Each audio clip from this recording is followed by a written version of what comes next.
Hi, welcome back to Beneath the Borderline. I just want to say thank you if you've joined in this long, because there was quite a few videos for day one and then my day two was pretty long. But I am very much hoping to give more insight to what this pattern looks like, this cycle.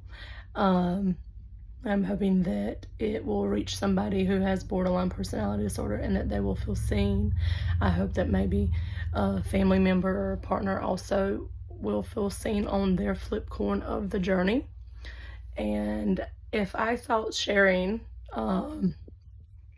crying to that extreme, showing that vulnerability of emotion, if I thought that was difficult, this is about to be much harder, because when someone is highly emotional, it's easy to see their heart, and people give lots of compassion for that, and I'm very grateful. Thank you. What I'm about to show you now is a very not flattering side of how my mind works. It's one that if I could change it, I would. And I think it's important because it would be given an injustice to the partner and family members if I did not share this side, and I think it would be unhelpful to anybody who has borderline and is trying to better understand themselves. It is an important component of understanding the way that your mind works, and even if that is, not flattering. So day one, that 6 a.m. video journals, that would be kind of what I would like to consider to be like the end of a cycle. So we started on the end on Saturday, 6 a.m. That was the end. That was that explosive, just outward, all of those emotions from the inside just coming out in a very explosive way that's not healthy, but that is like kind of the end in a way.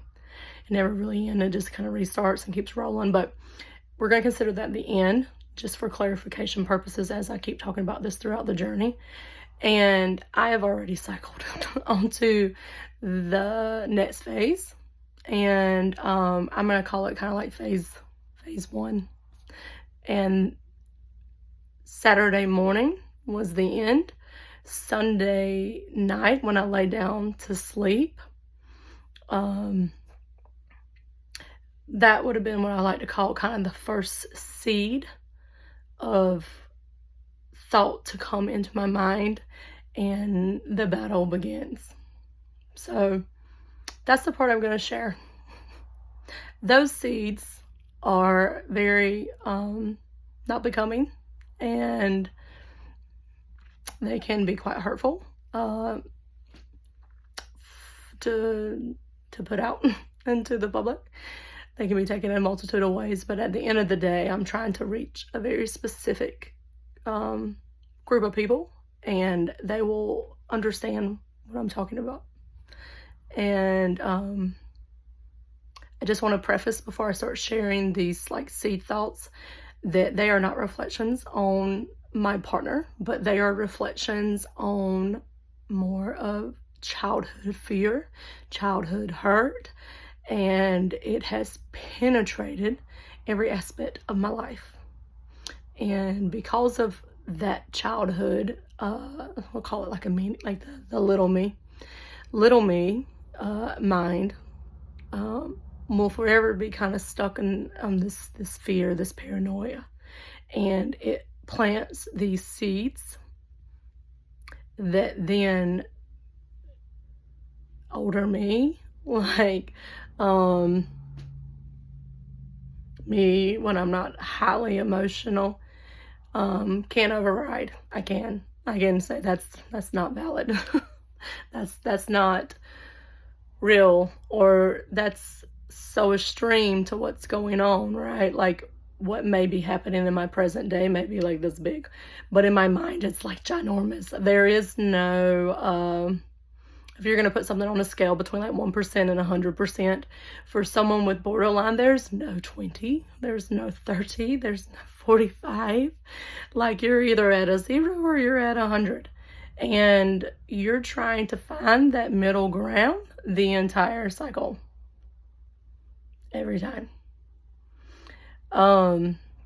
You are either on top of the world or you are like in the depths of despair. And by depths of despair, I mean sadness. And sadness equals anger for most people with borderline, because then they're going to try to push you away to safeguard. And that's when it looks very explosive and it's fear-based that you're seeing. It's very ugly. It's very mean. And it comes from hurt.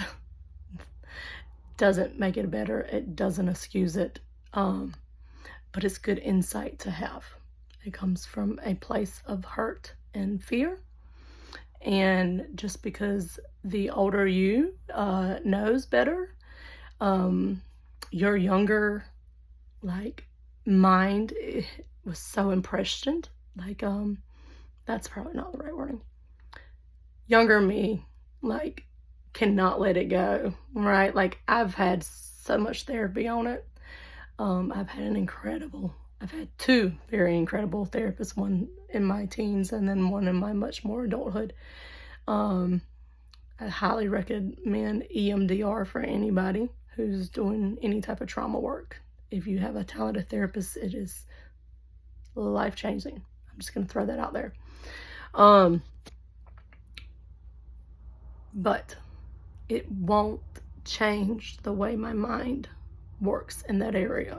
So it helps present day me to put things into perspective, but at the end of the day, my mind is going to continue to plant those seed fears. Boom, boom, boom, boom, boom, boom, boom. They're going to keep coming in, and I'm going to have to keep kind of trying to shoo them out. And eventually they'll come in such mass amounts that I can't shoo them out, and then that's where you're going to see the end cycle coming again. But it's day 3. Sorry, my voice. I'm about to share them with you as they come. It's a little scary.